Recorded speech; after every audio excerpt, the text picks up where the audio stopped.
Israel ने अपने छोटे वार बोट्स ईरान की तरफ रवाना कर दिए हैं। दूसरी जानब अमेरिका को ईरान ने यह धमकी दी है कि डोनाल्ड ट्रंप अपना ऑफिस छोड़ने से पहले अगर किसी किस्म की स्ट्राइक ईरान के ऊपर करते हैं तो ईरान उसका भरपूर जवाब देगा और अमेरिका के ठिकानों को तबाह कर देगा। 2 रोज कबल ईरान ने अमेरिका की एम्बेसी को निशाना बनाया था इराक के अंदर। वहां पर इनकी कुछ फौजियों की हलाकतें सामने आई थी, इनके कुछ ड्रोन तबाह हुए थे और इनके कुछ इंफ्रास्ट्रक्चर को तबाह हुआ था इराक के अंदर। उसके बाद अमेरिका के सदर लगातार फिराग में बैठे हुए हैं कि उनको मौका मिले वो ईरान के ऊपर हमला लॉन्च कर दे। नाजरीन ग्रामी, इसके अलावा अब अमेरिका के जितने भी ऑयल टैंकर्स हैं, जो शिप्स हैं, जो अरब ममालिक से जाते हैं अमेरिका की जानब, उनकी हिफाजत अब इसराइल ने अपने जिम्मे ली है और ईरान और इसराइल की गन बोट्स के दरमियान कुछ बड़ा घमासान हो सकता है। आपको आज की इस वीडियो में तमाम तर चीजें डिटेल के साथ बताएंगे कि इसराइल क्या कर रहा है और ईरान क्या कर रहा है, सब कुछ बड़ी डिटेल के साथ बताएंगे। छोटी सी गुजारिश है कि आप हमारा यूट्यूब चैनल हसनात टीवी को सब्सक्राइब कर लें, घंटी का निशान को दबा लें ताकि लेटेस्ट न्यूज आप तक पर वक्त पहुंचती रहे। सबसे पहली बात तो यह है कि अमेरिका के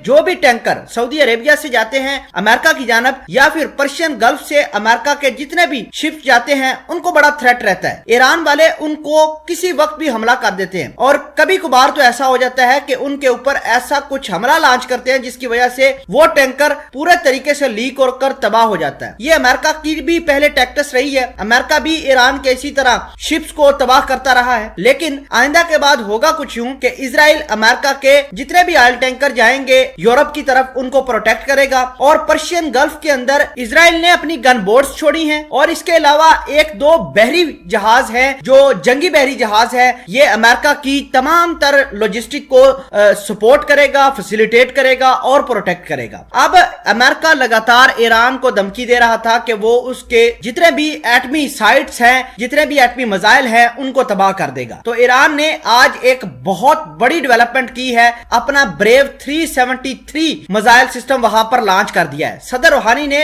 एटमी साइट्स की विजिट की है, अपने जवानों के साथ, अपने साइंटिस्ट के साथ मिले हैं और उनको हौसला दिया है कि जो मर्जी हो जाए हमने अपने अटामिक साइंटिस्ट को भी बचाना है, अपनी अटामिक साइट्स को बचाना है, अटामिक वेपन्स को भी बचाना है। तो नाज़रीन आपको ये बता दें कि आज जवाद जरीफ साहब का एक बहुत खतरनाक बयान अमेरिका के लिए जारी किया गया है। उनका यह कहना था कि अगर अमेरिका के सदर डोनाल्ड ट्रंप अपना इख्तिदार छोड़ने से पहले किसी किस्म का हमला ईरान के ऊपर लॉन्च करते हैं तो ईरान से किसी अच्छे की उम्मीद ना रखी जाए, ईरान उसका मुंह तोड़ जवाब देगा। तो नाज़रीन ग्रामी आपको ये बता दें कि अमेरिका का जो एम्बेसी है जो इराक के अंदर मौजूद थी उसको ईरान ने हिट किया है और मिसाइलों से हमले किए गए हैं। तकरीबन 5 से ज्यादा मिसाइल दागे थे जिसके नतीजे में अमेरिका के कुछ फौजियों की हलाकतें सामने आई थी। इसके अलावा इनके ड्रोन्स वहां थे उस एम्बेसी के अंदर मौजूद, वो भी तबाह हुए। फौजी कैंप्स, फौजी जो इंफ्रास्ट्रक्चर था वो तबाह हो गया था। उसके बाद अमेरिका के सदर ईरान के साथ टसल के अंदर है, वो लगातार इसराइल को कोऑर्डिनेट कर रहे हैं कि किसी ना किसी तरीके से ईरान के मिसाइल साइट्स तबाह कर दी जाए, मिसाइल सेंटर तबाह कर दिए जाए और इनके जितने भी एटॉमिक साइंटिस्ट हैं या मिसाइल साइंटिस्ट हैं, जो भी इनका इंफ्रास्ट्रक्चर खसूसन वेपन्स बनाते हैं, वो उन सब को मार दिया जाए। तो नाजरीन ये तमाम तर कहानियां बड़ी ग्रेव सिचुएशन बयान कर रही हैं। आपको ये बता दें कि ईरान अब ये कहना शुरू कर दिया है कि उसका जो ब्रेव 373 मिसाइल है ये अमेरिका के किसी भी जहाज को गिरा सकता है, ये अमेरिका की किसी भी इंफ्रास्ट्रक्चर को तबाह कर सकता है और कहीं पर भी जाकर ये अटैक कर सकता है। अमेरिका ने जगह जगह अपने third missile system, patriot missile system लगाए हुए हैं, लेकिन ईरान ये क्लेम करता है कि उसका मिसाइल सिस्टम ब्रेव 373